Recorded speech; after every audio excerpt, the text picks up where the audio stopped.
Eh, Mi nombre es Nicolette Torres, vamos a comenzar y voy a hablar sobre mi ponencia.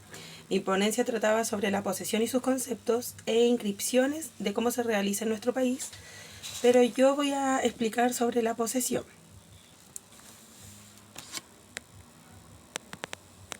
Y como sabemos, la posesión la encontramos en nuestro Código Civil, en el artículo 700, acá tengo el código, y, por ejemplo, aquí dice, la posesión.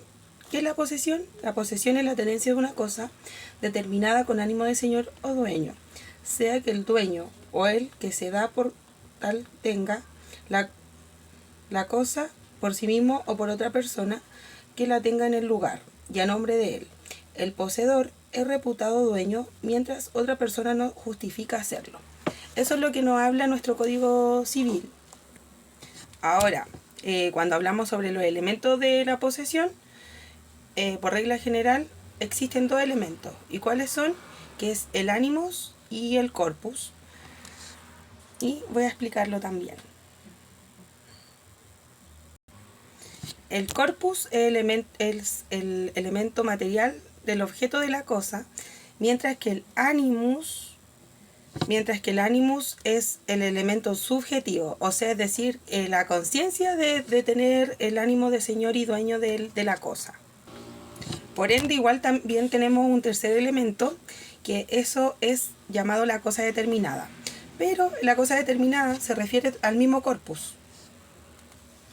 Y ahora, respecto a la clasificación de la posesión, existe la posesión regular y la posesión irregular. Esto va dependiendo de la prescripción que uno quiera. En el otro elemento tenemos que se basa en los vicios de la posesión. Y ahí tenemos la posesión violenta y la posesión clandestina. Y el tercer elemento, el que me permite llegar a la prescripción. Ahí tenemos la posesión inútil y la posesión útil. Y la posesión regular está contemplada en el artículo 702 de nuestro código y dice: se llama posesión regular la que procede de justo título y ha sido adquirida de buena fe, aunque la buena fe no subsista después de adquirirla la posesión. Se puede ser por consiguiente poseedor regular y poseedor de mala fe, como viceversa. El poseedor de buena fe puede ser poseedor irregular. Ahora aquí también, como indica, si el título es traslaticio de dominio, es también necesaria la tradición. La posesión de una cosa a ciencia y paciencia del que se obligó a entregarla hará presumir la tradición, a menos que ésta haya debido efectuarse por la inscripción del título. Entonces tenemos entendido de que la posesión regular tiene que cumplir con el justo título, la buena fe y la tradición si el título es traslaticio de dominio. Ya eso quedó claro. Y respecto al justo título, vamos a hablar. Y el legislador no define lo que es el justo título, ni menos la palabra. Entonces la palabra título en el contexto se debe entender como la causa en sí, el antecedente que justifica la posesión de su derecho. Es la causa o el antecedente que justifica la adquisición de un derecho, de aquella posesión.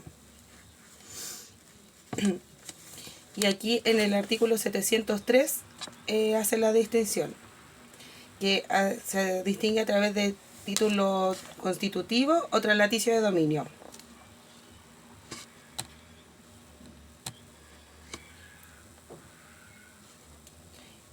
Y aquí podemos entender de que son constitutivos de dominio la ocupación, la accesión y la prescripción.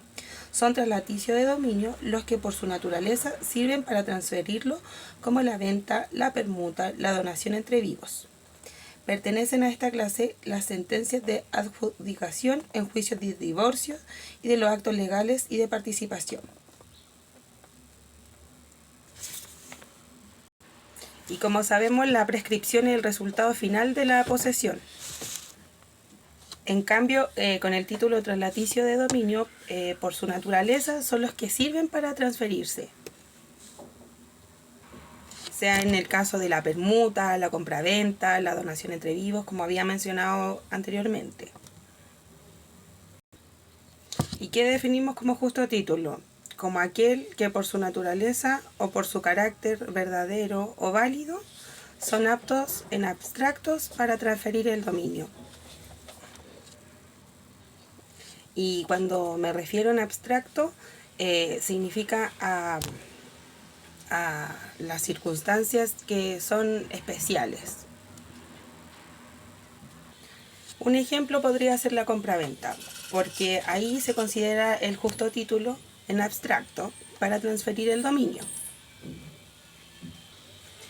Entonces acá, en el artículo 704 del Código Civil, nos va a explicar lo que no tiene justo título. Número 1. El falsificado. Esto es no otorgado realmente por la persona que se pretende. 2. El conferido por una persona en calidad de mandatario o representante legal de otra sin serlo. 3. El que adolece de un vicio de nulidad, como la enajenación que debido a ser autorizada por un representante legal o por un decreto judicial no lo ha sido. Y 4. El meramente putativo, como el de heredero aparente que no es en realidad heredero por un acto de testamentario posterior, etc.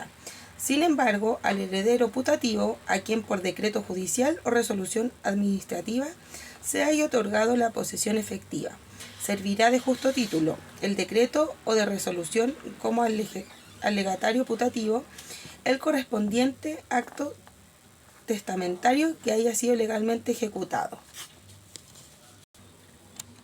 Ahora, ¿cuáles son los justos títulos? El verdadero, que son otorgados por las personas que se pretenden. El conferido por una persona en calidad de mandatario o representante legal de otra haciéndolo. O el que adolece o está exento de vicios. O el que no adolece en un vicio de nulidad, como la enajenación, que tiene que ser por un representante legal o un decreto judicial.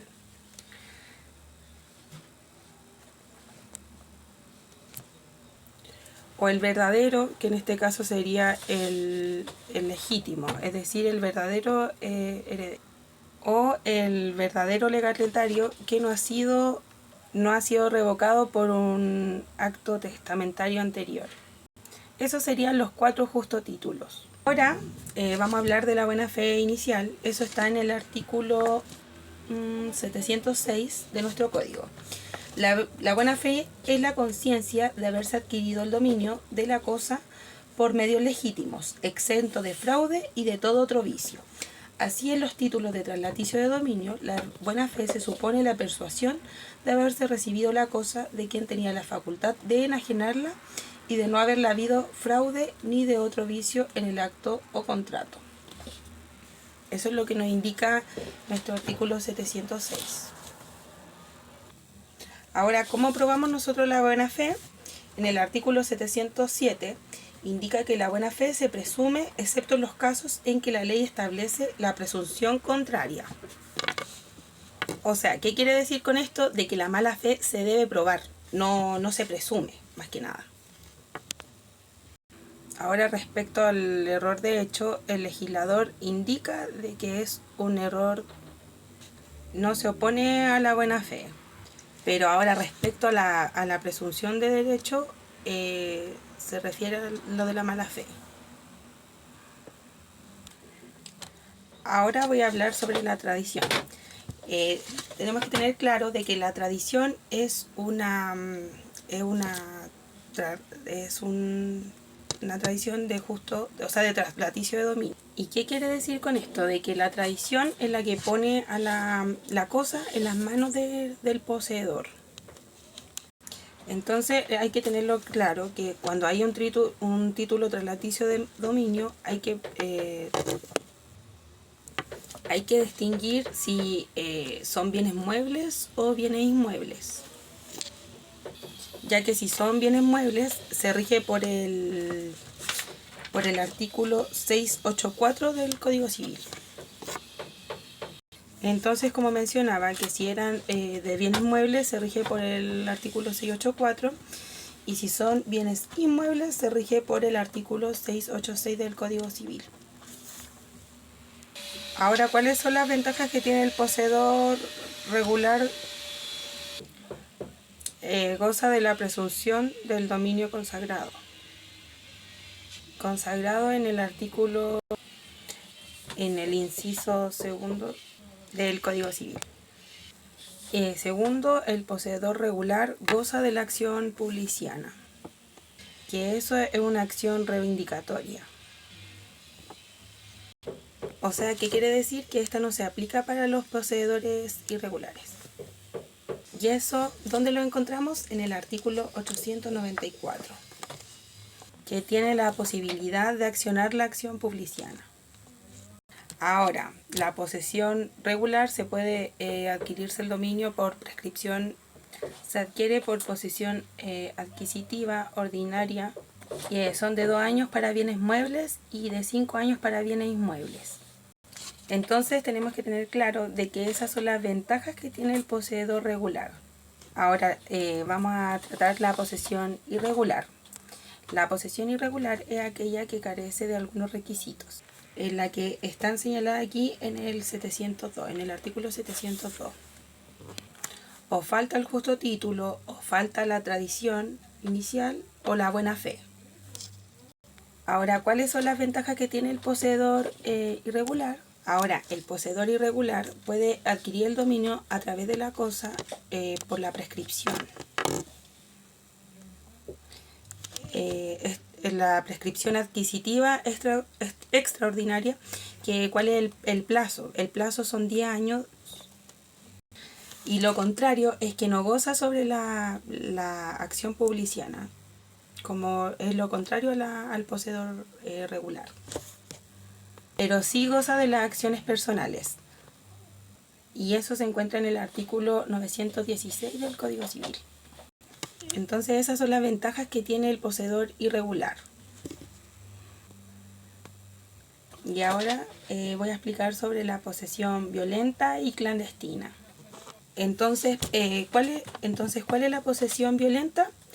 La posesión violenta la encontramos aquí en el artículo 710, que indica que la posesión violenta es la que se adquiere por la fuerza. Entonces, ¿cómo la indicamos? Es aquella que se inicia por la fuerza, o aquella que se inicia pacíficamente y se vuelve violenta durante su... Entonces, como mencionaba, se vuelve violenta mediante su ejercicio. Y la clandestina, que aquí la encontramos en el artículo 713, que dice: la posesión clandestina es la que ejerce ocultándola a los que tienen derecho para oponerse a ella. Eso es lo que nos indica nuestro Código Civil. Entonces, para que el requisito para que ésta sea inútil es la ausencia de la publicidad. Y entonces podríamos decir que en este caso el poseedor clandestino no lo oculta a todo el mundo, sino que a quien debe oponerse a ella. Puede ser al dueño, a otro poseedor, o también incluso a un mero tenedor de la cosa. Entonces, en este caso, podríamos decir que interfiere el dolo. ¿A qué voy con eso? De accionar como un daño a un tercero, a una persona. Entonces, en estos casos, por ejemplo, en la posesión violenta y clandestina, jamás se va a adquirir por prescripción. Eso lo tenemos que tener más que claro. Ya sea posesión regular o irregular, no se va a adquirir por prescripción. Ahora, la posesión útil e inútil. Ahora la posesión útil es aquella que habilita para adquirir el dominio por prescripción. Y puede ser a través de la posesión regular y irregular. En cambio, la inútil es todo lo contrario, o sea que no induce a la adquisición. jamás va a adquirir el dominio por prescripción. Ahora voy a hablarles de la mera tenencia. ¿Y qué es la mera tenencia? Es la que ejerce sobre una cosa no como dueño, sino en el lugar a nombre de un dueño. Eso es lo que significa la mera tenencia. Puede ser el arrendatario. Ahora, el mero... Entonces, como explicaba, el mero tenedor detenta la cosa, pero no tiene el corpus ni el animus. Y al no tener el corpus es porque carece de la facultad de ella, porque no tiene la facultad de imponer eso. O sea, ¿quién la tendría? El dueño. Y en el mero tenedor igual falta el animus porque determina dominio ajeno. O sea, es decir, que el mero tenedor reconoce el dominio ajeno de la cosa. O sea, ¿qué quiero decir con eso? De que él está consciente de que ese dominio tiene otro dueño, que en realidad él no es el dueño. ¿Y eso cómo se verifica? A través de un título, que en aquel título indica de que él no es el dueño del bien. Eso es lo que indica de la cosa. Por ejemplo, no sé, un contrato de arrendamiento, que eso es a través de un título, del título que indica el arrendador con el arrendatario. Y a través de ese contrato se indica que se reconoce el dominio ajeno. También puede ser en un contrato de comodato, que igual es lo mismo. O también puede ser en el contrato de habitación. O también a través de un contrato de usufructo, igual puede ser. Entonces, ¿qué quiero decir con esto? De que esta mera tenencia jamás conduce a la prescripción. Nunca, nunca, nunca conduce a la prescripción. Porque, como entendemos, para prescribir hay que poseerla. Hay que tener una posesión, pero aquí en la mera tenencia no constituye una posesión. Entonces tenemos que entender que la mera tenencia se clasifica por dominio ajeno. Y al tener un dominio ajeno no puede adquirir por prescripción. Ahora voy a hablar sobre la adquisición. Cuando opera la adquisición, tiene que estar el corpus y el ánimo en los bienes muebles. Y en cuanto a su conservación, tiene que haber el animus. O sea, tiene que tener el ánimo de señor y dueño de la cosa. Y en cuanto a la pérdida, es cuando se pierde el corpus y el animus. Y puede ser un ejemplo en cuanto haya una enajenación, que ahí se pierde el corpus, ya haya un ejemplo, una venta, ya pasa a otro dueño. O por ejemplo cuando se abandona la cosa. Ahora la pérdida del corpus es cuando otro se adueña de la cosa con ánimo de hacerlo la suya.